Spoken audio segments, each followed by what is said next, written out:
Hey everyone, and welcome to this video where we're going to discuss about automations, why they suck and how to fix it. When I say automations suck, I mean your automations constantly break, or your team members' automations constantly break, and your systems don't make any sense. As you're building more automations and you try to go back to simplicity and you're like, I would rather do this manually than setting automations. But that is the wrong way to do things. Just because your automations suck, it doesn't mean that it is what it should be. It's just that you are not following the right direction to build automations that don't suck, because our clients are using automations and systems and they're scaling to multiple 6 and 7 figures, and they wouldn't be able to do that without automations.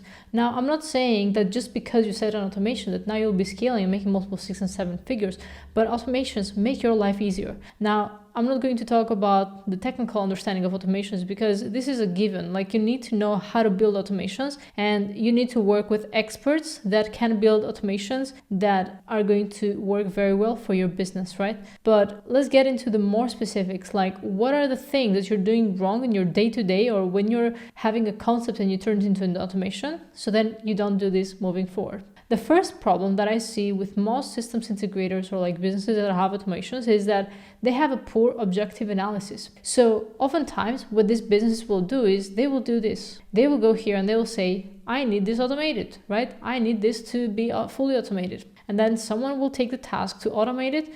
They will run some tests. They will see that, okay, it works. And then they're going to launch. And then that's how you end up having a Frankenstein in your business. You don't have an operating system. You just have random pieces of system that kind of like work together. And everyone has different systems to do different things. And you're wasting also a lot of automations because the same task is done by multiple automations at the same time. This is completely wrong. And I want to show you what is the right way to do it within your business. The first thing you have in mind is you want to automate something. And then you need to understand, how does it fit your current operating system? Let's say you want to automate onboarding for your clients. And you're like, I really want to automate this. I don't want to send the agreement automatically. I want to have automations. Like, yeah, let's do that, right? Like, let's actually do that. So then you need to ask yourself, how does that fit on my client delivery flow? Who's involved in this, right? It is a sales reps that are involved. It is a client success team. It is a business owner and other stakeholders that need to know when a client is onboarded properly and when it isn't. And you need to ask yourself, do I really need to automate this? Is this something that if I automate is going to make my business better? Very often the answer is yes.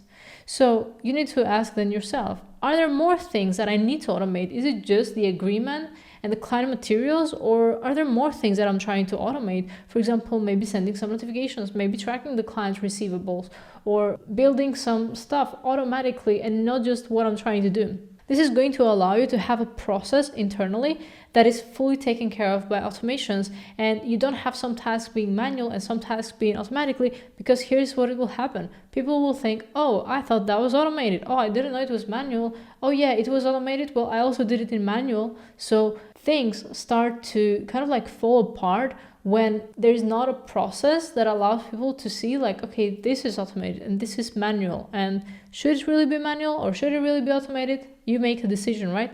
And then how likely is it that this system changes? With onboarding, I see a lot of people try to automate onboarding by having some products on Stripe, and they set automations like, hey, if it is $5,000, then send this agreement and then do this and do that. And here's the question to you. What happens if the price changes? Which is something that happens very, very often, right? What happens? You need to go in, change the automation, launch it again, and then you're going to send the payment link for your client to make the payment. You're not going to do that, right? So what you are going to do actually instead is you're going to collect the payment, because you understand that you need to collect payments ASAP.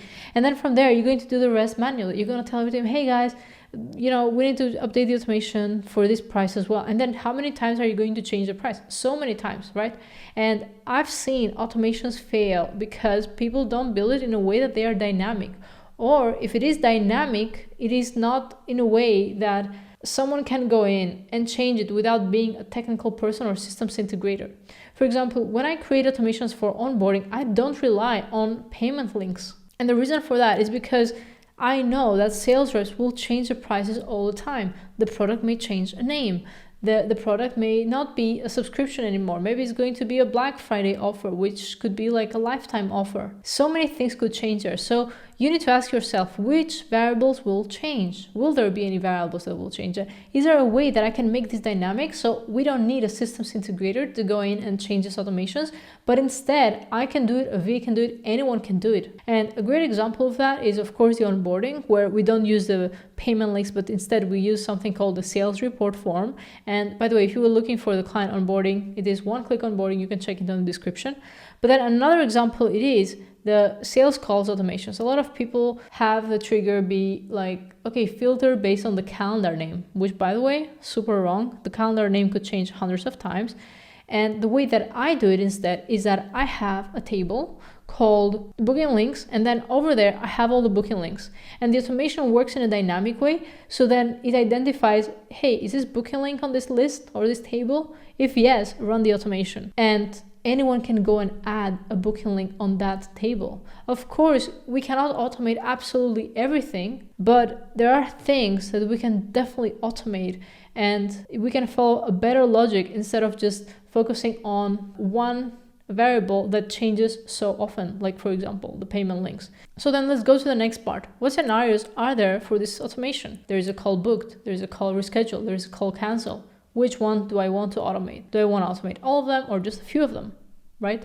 But you should also think about scenarios where someone schedules and reschedules. What happens to that opportunity on that pipeline, right? Is it going to be moved to a different stage or the same stage? You need to do that analysis. And I'm sorry if it sounds like it's too much work, but actually building solid automations, it is some work. And then you need to also realize, what are the failure points? How could this automation fail? Let's say someone does not add the booking link on the table where we have the index with all booking links.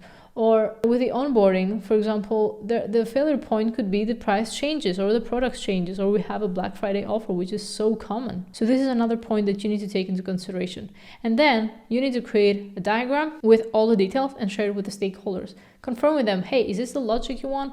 Is this correct? Did I get this right? Because again, the acceptance criteria for what you have in your head and other stakeholders, meaning the business owner or team members like sales manager, marketing manager, maybe they have a different idea of like what it looks like to launch this, right?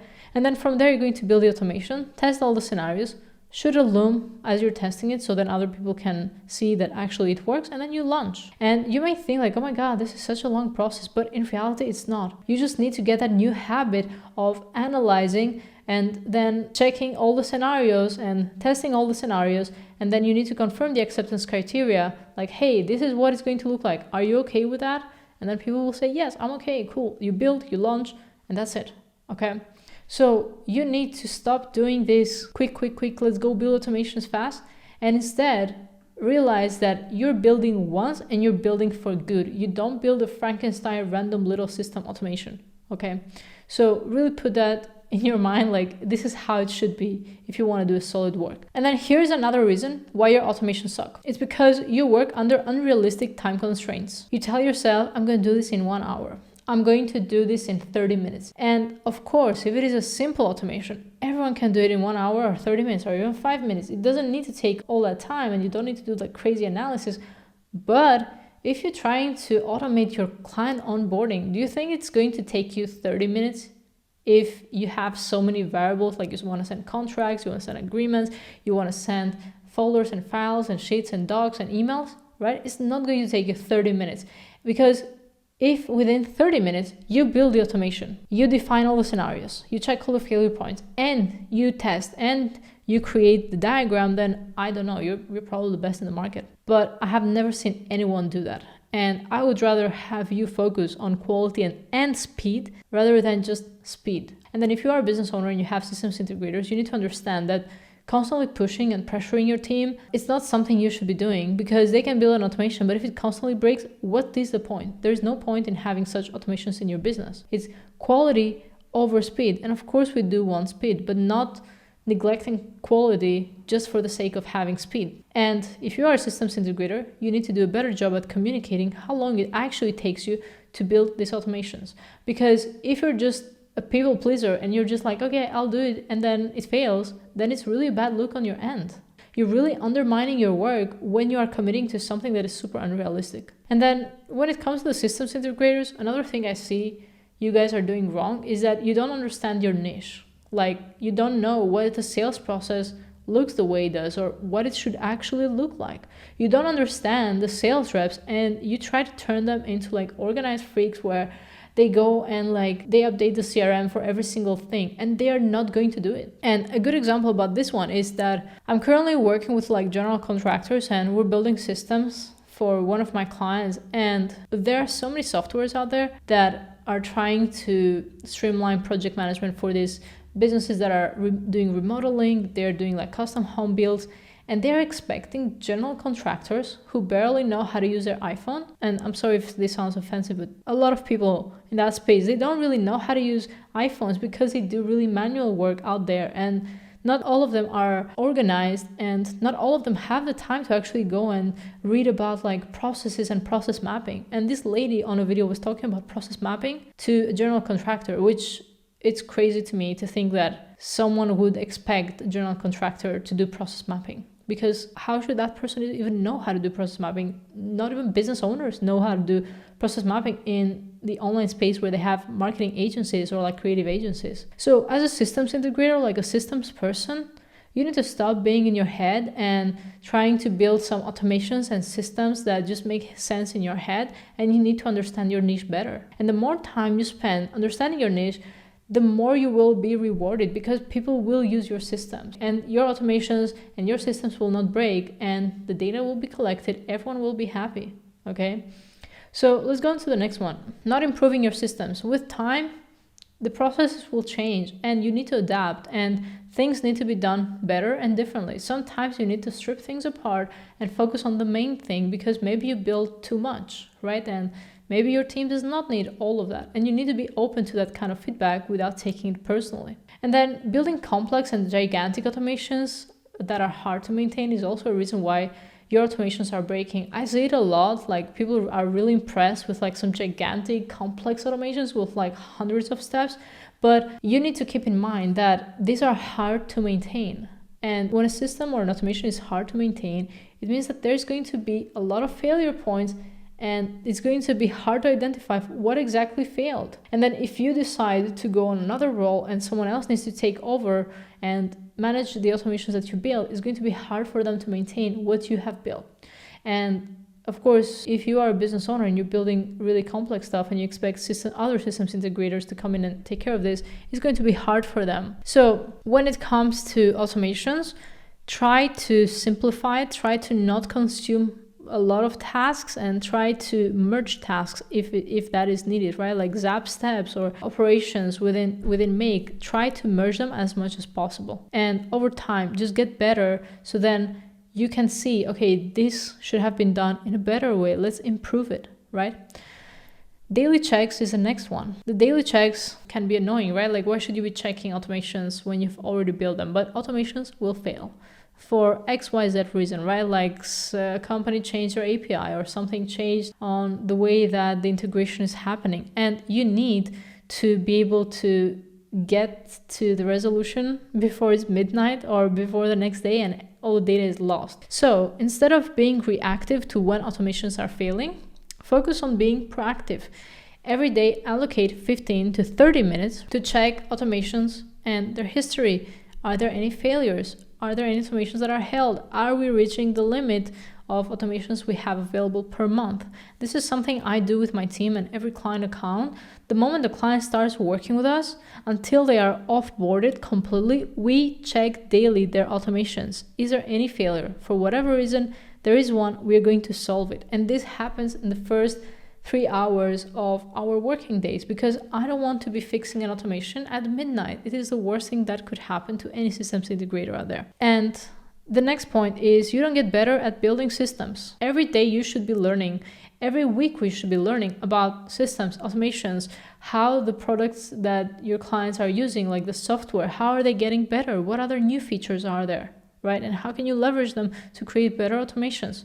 And this is something that we do with my team. And this is something I personally focus on a lot. I don't build these automations one by one for our clients, but I have a team of 8 people who are doing it. And then what I do on my end is I design the systems. I see how everything is going to operate. What does that ecosystem is going to look like? And I always make sure to find ways to improve our systems, to find ways to improve our automations so it is easier for our clients to maintain. And you should be also focusing on learning and growing, or else you will be replaced by a VA, by ChatGPT, by anyone really, because the quality of your work is not there. And maybe you don't see that threat yet, but sooner or later there's going to be that threat, and the business owner or you yourself are going to start comparing yourself with others and see that you have a lot of lackings. Okay. And the last 2 points here are, you don't do process mapping and you just build, and you don't define the acceptance criteria. This is something I already discussed with you, and you can see it here. Like, you need to define what it's going to look like to run this automation. What are the different scenarios? And confirm with the stakeholders, like the business owner, the marketing manager, the sales rep, the sales manager, like, hey guys, this is the logic. Do you guys confirm that this is good? You don't go and build a whole automation and then people are like, why did you build this? We'd never ask for that. Actually, this is completely wrong. Because now you've wasted a lot of time, your team's time, and now you have to do the same work again.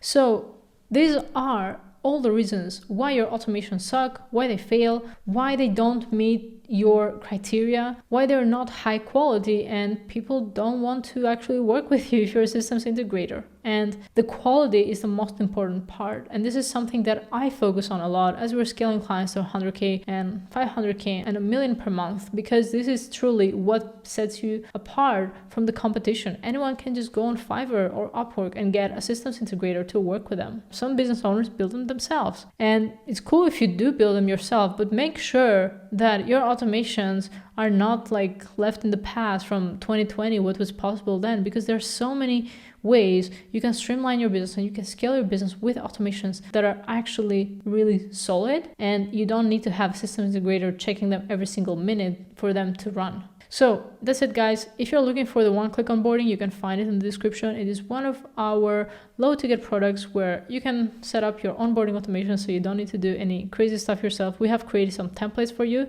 and there's more there, like client success, assets, team productivity. There's so much more. And you also get access to my school. And if you're looking to have a chat with me and see how we can help you with systems, automations, and making sure that you are able to scale to multiple 6 or 7 figures per month, and you're an agency, consultant, or coach, then check the link in the description and let's have a chat and let's see how exactly we can help you. Because my main focus is quality, and we only work with people that we can truly help. Thank you for watching, and I'll see you on the